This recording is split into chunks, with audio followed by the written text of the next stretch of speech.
आज मैं एक्सप्लेन करने वाला हूँ एक 2010 में आई science fiction action film Tron Legacy को। कहानी की शुरुआत एक सैम नाम के लड़के को दिखाते हुए होती है, जहाँ पर उसका फादर केविन उसे अपने सपनों के बारे में बता रहा होता है। केविन इनकॉम कंपनी का फाउंडर होता है, जो कि एक गेम डिजाइन करने वाली कंपनी होती है, और वो अभी एक नए प्रोजेक्ट पर काम कर रहा होता है जिसका नाम था यंत्र जाल, जो कि थी मशीन के अंदर की दुनिया, क्योंकि वो जानना चाहता था कि मशीन के अंदर की दुनिया कैसी होगी। और फ्लिन ने उस मशीन के अंदर की दुनिया को बनाने का सपना देखा होता है। वो यहाँ पर ये सभी बातें अपने बेटे सैम को समझा रहा होता है और उसे यहाँ एक हीरो ट्रॉन के बारे में भी बताता है, जो कि फ्लिन ने उस मशीनी दुनिया में प्रोग्राम किया था इंसानों की रक्षा करने के लिए, क्योंकि फ्लिन उस दुनिया में हमेशा नहीं रह सकता था और इसीलिए उसने खुद के जैसा दिखने वाला एक प्रोग्राम बनाया था जिसका नाम क्लू होता है।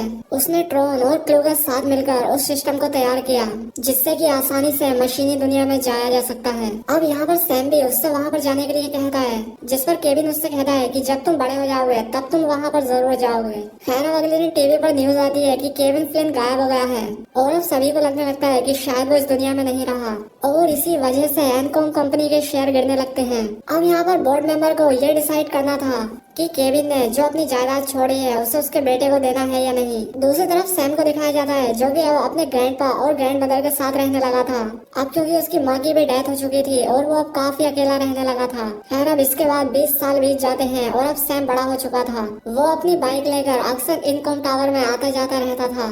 अब वो यहाँ पर सिक्योरिटी का पासवर्ड हैक करता है और कंपनी के अंदर चला जाता है। अब क्योंकि सैम को एनकॉम कंपनी में कोई भी इंटरेस्ट नहीं होता और वो कंपनी की जिम्मेदारी अपने ऊपर नहीं लेना चाहता था, और उस जगह पर पहुंच जाता है जहां कंपनी के सर्वर होते हैं। लेकिन यहाँ पर गार्ड उसे देख लेता है। यहाँ पर कंपनी के न्यू मेंबर्स एनकॉम कंपनी के ऑपरेटिंग सिस्टम वर्जन 12 की अनाउंसमेंट कर रहे होते हैं और उस ऑपरेटिंग सिस्टम को काफी बड़े प्राइस के साथ लॉन्च करने की तैयारी में थे। अब यहाँ पर सैम चुपके से सभी सिक्योरिटी से बचते हुए स्टोरेज रूम में पहुंच जाता है और उस नए ऑपरेटिंग सिस्टम को ऑनलाइन अपलोड करने की तैयारी शुरू कर देता है, जिससे कि अब सभी लोग इस गेम को फ्री में खेलेंगे।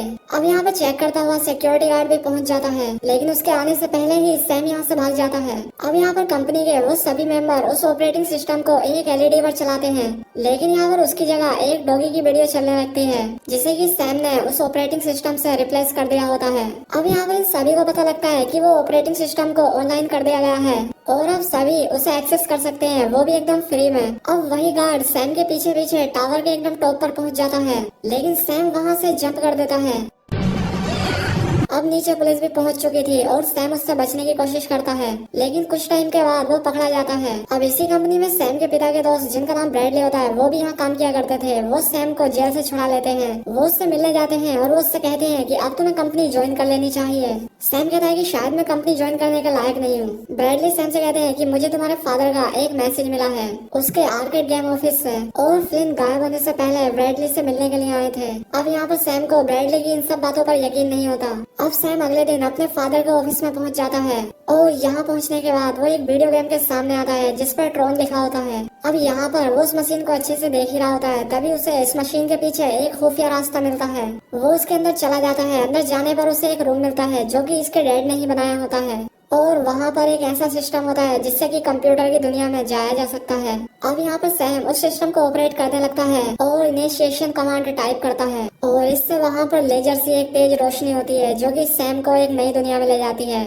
और वो होती है कंप्यूटर की दुनिया। अब सैम हड़बड़ाता हुआ बाहर आता है और वो देखता है कि बाहर आकर सभी चीजें काफी एडवांस हो चुकी हैं। चारों तरफ एकदम भयंकर टेक्नोलॉजी है, लेकिन तभी उस दुनिया की सिक्योरिटी सैम को डिटेक्ट कर लेती है और उसे अपने एक बड़े से शिप के अंदर ले आती है, और इस शिप के अंदर जितने भी लोग होते हैं वो सभी प्रोग्राम होते हैं, और वो सैम को भी प्रोग्राम समझकर अपने साथ ले जाते हैं। और ये सिक्योरिटी के लोग यहाँ पर कुछ ऐसे लोगों को जमा कर रहे होते हैं जो कि एक गेम में पार्टिसिपेट कर सके, जो कि आगे होगा, जिससे कि ये लोगों को एंटरटेन कर सके। अब सैम को भी उस गेम में पार्टिसिपेट करने के लिए बुला लिया जाता है, और गेम शुरू होने से पहले सैम को सूट पहनने के लिए भेज दिया जाता है। और यहाँ पर कुछ लेडी आती है जो कि प्रोग्राम होती है, वो सैम को कपड़े पहनाती है। ये सभी यहाँ पर सैम को एक डिस्क पहनाती है जिसमें कि उनके दिमाग के सारे एक्सपीरियंस और उनकी बातें रिकॉर्ड होती हैं, और इस डिस्क के टूटने या इसके खो जाने पर उस प्रोग्राम को ही खत्म कर दिया जाता है। खैर अब सैम तैयार होकर बाहर आता है और यहाँ पर सभी ऑडियंस मुकाबला देखने के लिए एकदम तैयार होती है।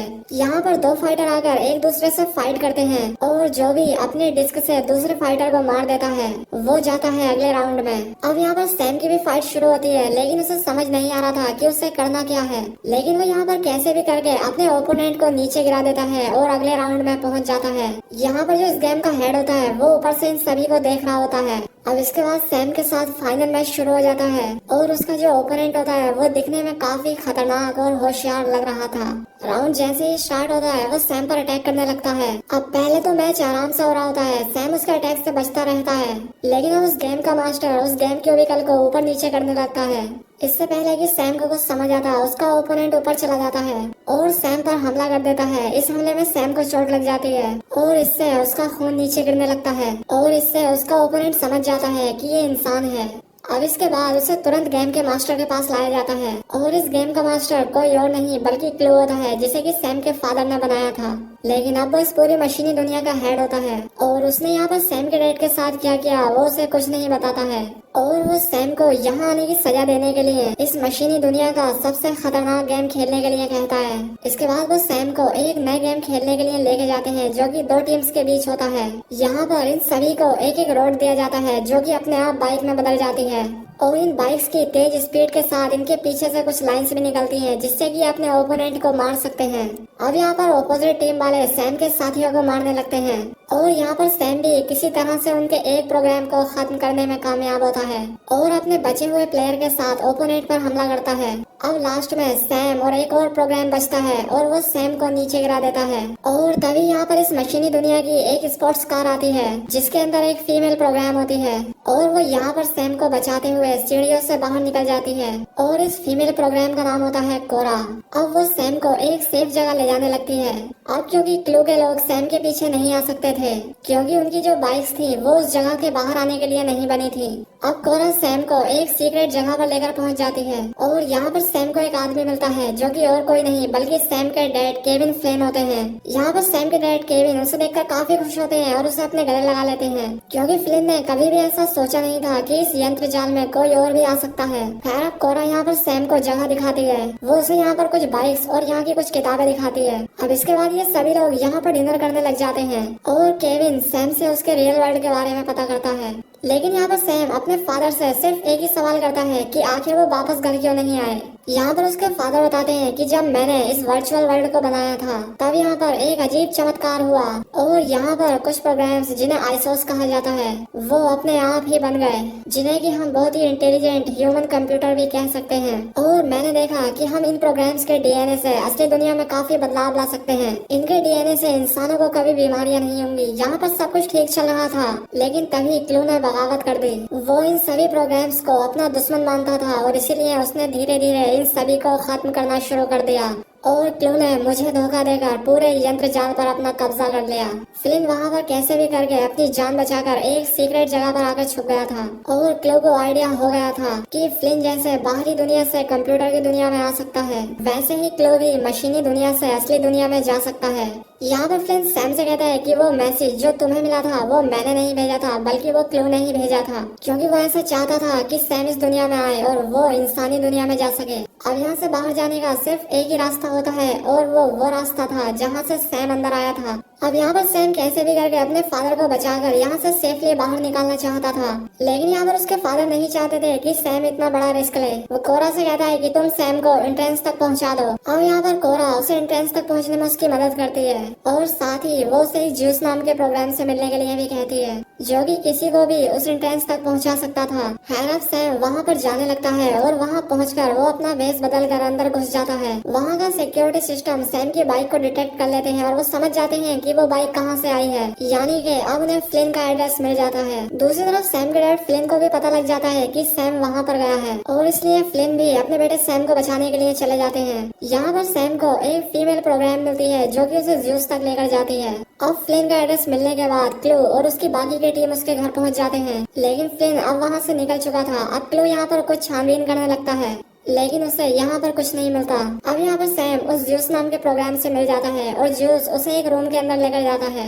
अब क्योंकि ज्यूस क्लू के साथ मिला हुआ होता है और सैम के यहाँ आने पर वो उसके लोगों को इन्फॉर्म कर देता है। अब यहाँ पर उसके लोग पहुँच जाते हैं और सैम उनसे लड़ने लगता है, लेकिन उसी वक्त कोरा भी वहाँ पर पहुँच जाती है और यहाँ पर सैम की लड़ने में हेल्प करने लगती है। अब यहाँ पर इस लड़ाई में कोरा का एक हाथ कट जाता है। अब इसके बाद यहाँ पर फ्लिन भी पहुँच जाता है और यहाँ के सिस्टम को बंद कर देता है। अब यहाँ पर फ्लिन सैम और कोरा को लेकर भागने लगता है, लेकिन तभी यहाँ पर एक प्रोग्राम फ्लिन का डिस्क ले लेता है और अब ज्यूस जैसे ही ये देखता है वो उस प्रोग्राम को खत्म करके उससे वो डिस्क छीन लेता है। अब इसके बाद ये सभी लोग यहाँ की लिफ्ट से नीचे उतरने लगते हैं, क्योंकि इन्हें कैसे भी करके उस एंट्रेंस तक पहुँचना था, नहीं तो वो एंट्रेंस कभी भी बंद हो सकता था। और फ्लिन उन सभी को लिफ्ट से नीचे उतार लेता है और उन्हें एंट्रेंस तक जाने का रास्ता बताता है। अब यहाँ पर ये तीनों एक शिप पर बैठ जाते हैं और साथ ही कोरा का इलाज भी करते हैं, लेकिन यहाँ पर कोरा एकदम ठीक होती है। फ्लिन उसे रिबूट करने लगता है और साथ ही साथ यहाँ पर सैम अपने फादर फ्लिन से बात भी करता रहता है और फ्लिन भी अपने बेटे सैम से इतने सालों बाद बात करके काफी खुश हो रहा होता है। दूसरी तरफ ज्यूस को दिखाया जाता है, जो कि क्लो के यहाँ पहुँचने पर उससे डिस्क के बदले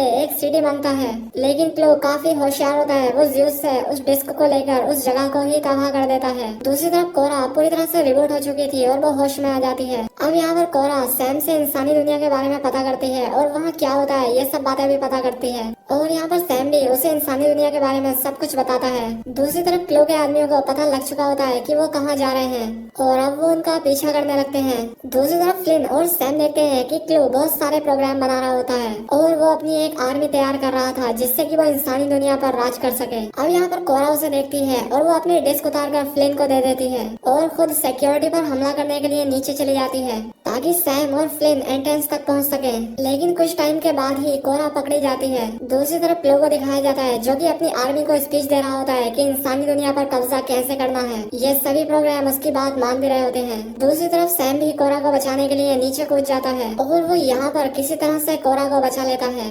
अब कुछ ही देर के बाद यहाँ पर ट्रॉन भी पहुँच जाता है, जो कि क्लो के कंट्रोल में होता है, लेकिन यहाँ पर सैम किसी तरह से बचकर यहाँ से भाग जाता है। वो यहाँ से एक जेट लेते हैं और उससे उड़कर यहाँ से निकल जाते हैं। जब क्लो को इस बात का पता लगता है तो वो और उसकी बाकी की टीम उनके पीछे पड़ जाते हैं। अब क्लो के लोग भी अपने जेट से उन पर हमला करने लगते हैं और अब सैम भी उन पर फायरिंग करना शुरू कर देता है। लेकिन जब क्लो उन पर हमला करने ही वाला होता है कि तभी ट्रॉन क्लो पर हमला कर देता है, क्योंकि अब उसे भी रियलाइज हो जाता है कि उसे फ्लिन नहीं बनाया है और वो इंसानों की रक्षा करने के लिए बना है। लेकिन क्लो ट्रॉन का जेट लेकर खुद को किसी तरह से बचा लेता है और ट्रॉन नीचे गिर जाता है। दूसरी तरफ जब सैम और फ्लिन एंट्रेंस पर पहुंचते हैं तब यहाँ पर क्लो पहले से ही पहुंच चुका होता है।